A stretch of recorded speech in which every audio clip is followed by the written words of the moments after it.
Hey, welcome to the channel here. Today we've got a different sort of video. We're going to be doing some Ricky Gervais. I know him from The British Office and Afterlife, which is on Netflix. And I really like him as a comedian. But someone said I must check him out here during his performance at the Golden Globes. I guess performance is not the right word, but I guess he's the host. So this is from 2020.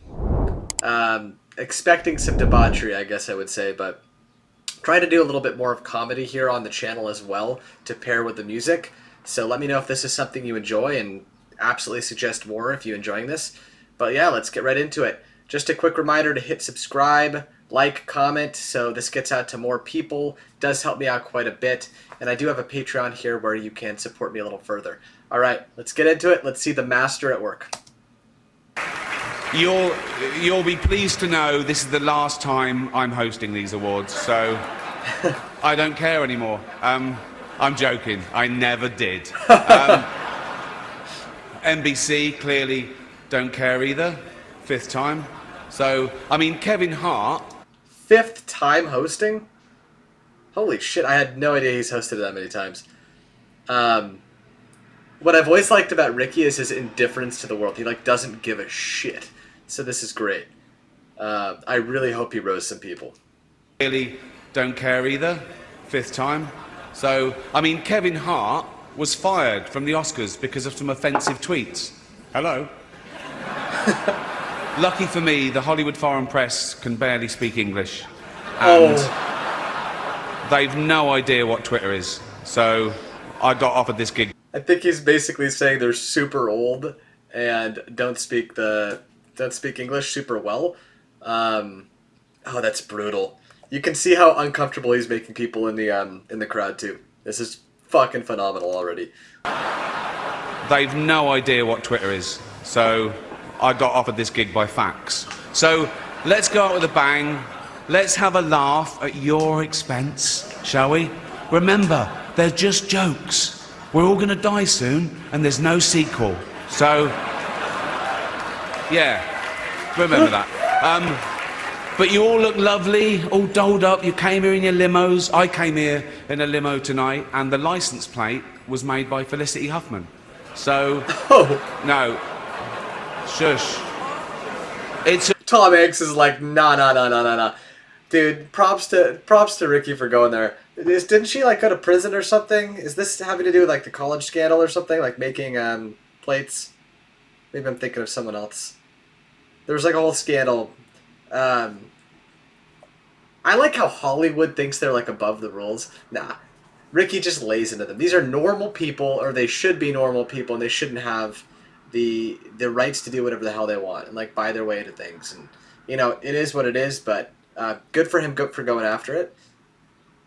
So, no, shush. It's her daughter I feel sorry for, okay? That must be the most embarrassing thing that's ever happened to her. And her dad was in Wild Hogs. So, lots of big celebrities here tonight. I mean, legends, icons, yeah? Look, at this table alone, Al Pacino, Robert De Niro. But what's he gonna say? Baby Yoda. Oh, that's Joe Pesci, sorry. I love you, man, don't have me whacked. But tonight isn't just about the people in front of the camera. In this room are some of the most important TV and film executives in the world. People from every background, but they all have one thing in common. They're all terrified of Ronan Farrow. He's coming for you. He's coming for you. Dude, look at Steven Spielberg. He's Ronan Farrow, by the way, is I think he's New York Times journalist that came after Epstein. He leaked a lot of celebrities that have been linked to some bad sexual exposés, let's say. Did I say Jeffrey Epstein? I think I meant to say Harvey Weinstein. That's what I meant to say. Look, talking of all you perverts, it was a big year. It was a big year for paedophile movies. Oh, God. Surviving R. Kelly, Leaving Neverland, Two Popes. Shut up. Shut up. I don't care. I don't care. the Roman Catholic Church. Many talented people of colour were snubbed in major categories. Unfortunately, there's nothing we can do about that. The Hollywood foreign press are all very, very racist. So, 5th time. So, we were going to do an in memoriam this year, but when I saw the list of people that had died, it wasn't diverse enough. It just, no. It was mostly white people, and I thought, nah, not on my watch. So, maybe next year. Let's see what happens. I mean, 5 times in a row. Has he done this in previous years? Like, he is just going in. He doesn't care. I love this. No one cares about movies anymore. No one goes to the cinema. No one really watches network TV. Everyone's watching Netflix.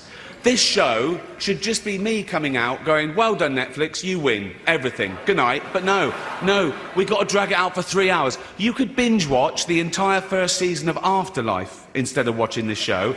That's a show about a man who wants to kill himself because his wife dies of cancer. And it's still more fun than this, okay?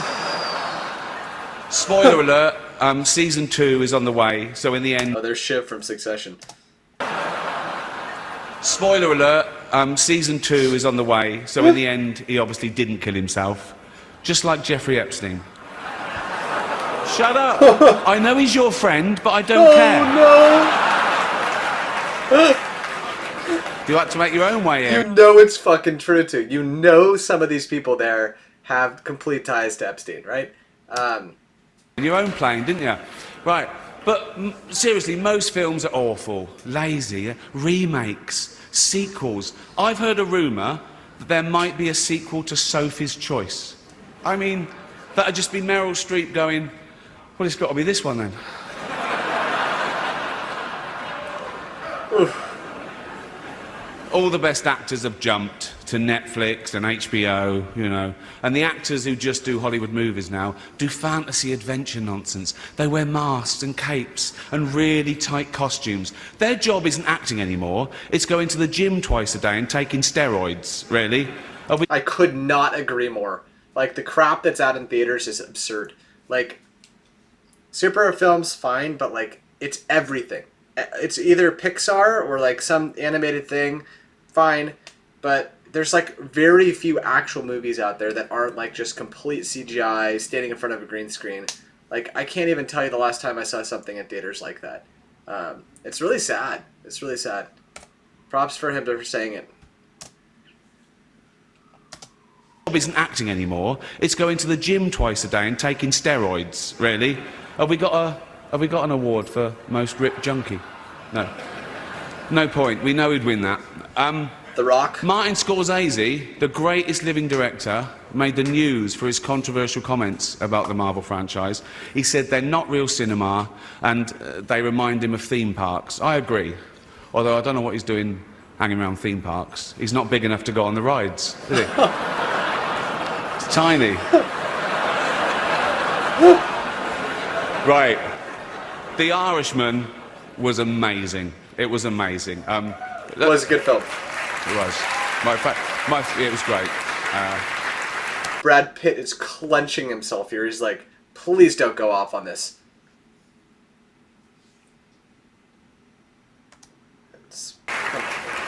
Long, but amazing. It wasn't the only epic movie. Once Upon a Time in Hollywood, nearly 3 hours long. Leonardo DiCaprio attended the premiere, and by the end, his date was too old for him. So... He likes that one. Even Prince... Full blushing. It's so true. Andrew's like, come on, Leo, mate, you know. Let me go back. Even Prince Andrew's like, come on, Leo, mate, you know. You're nearly 50, son. The world got to see James Corden as a fat pussy. He was also in the movie Cats, but no one saw that. And the reviews, shocking. I saw one that said, this is the worst thing to happen to cats since dogs, right? But Dame Judi Dench defended the film, saying it was the role she was born to play, because she... I can't do this next joke. God, this is gonna be bad. Because she loves nothing better than plonking herself down on the carpet, lifting her leg, and licking her... Oh, shit.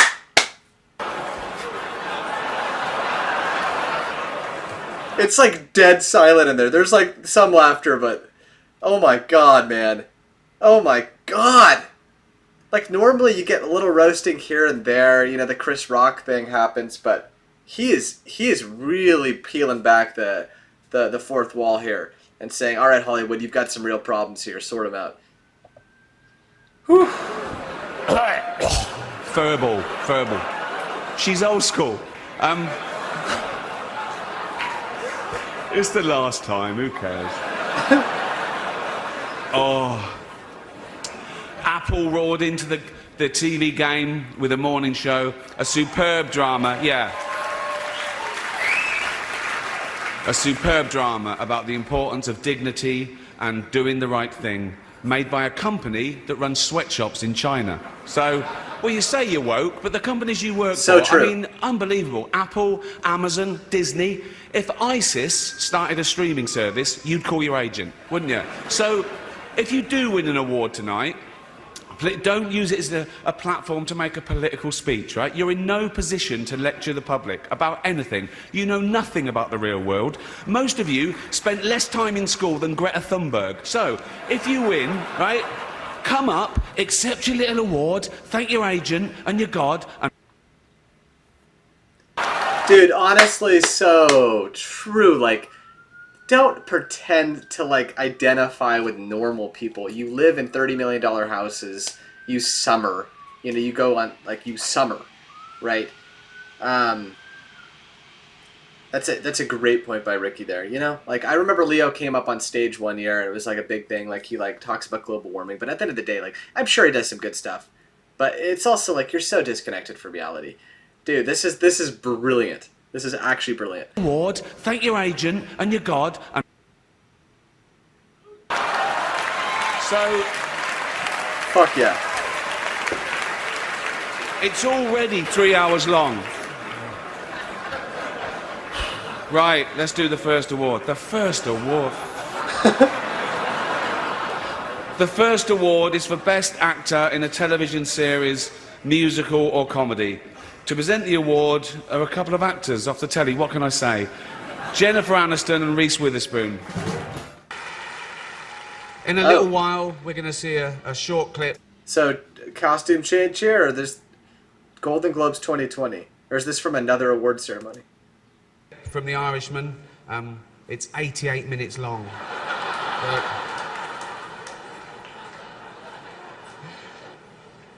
Welcome back. Still having a good time? Good.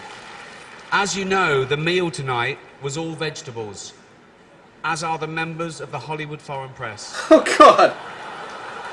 He loves roasting Please them. welcome their president, Lorenzo Soria. Hello, we're back.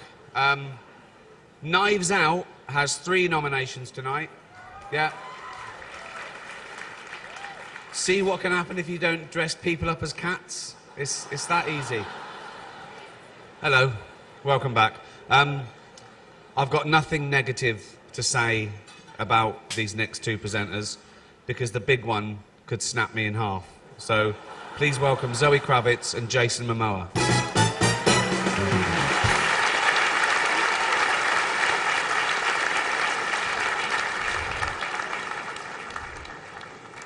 Amazing. A lot of controversy about our next category. No female directors were nominated this year. Not one. I mean, that's bad. Did someone just woo? I've had a word with the Hollywood Foreign Press, and they've guaranteed that will never happen again. No, because working with all the major studios, they've agreed to go back the way things were a few years ago, when they didn't even hire women directors, and that will solve the problem. You're welcome. It's satire. It's great. It's actually great. Solid points. Kill me. We're nearly done. Jesus. The best part is he probably got paid so much money to do this. It's It's already. Right, last one. Come on, guys. Our next presenter starred in Netflix's Bird Box, a movie where people survive by acting like they don't see a thing. Sort of like working for Harvey Weinstein. You did it. I didn't. You did it. Please welcome Sandra Bullock.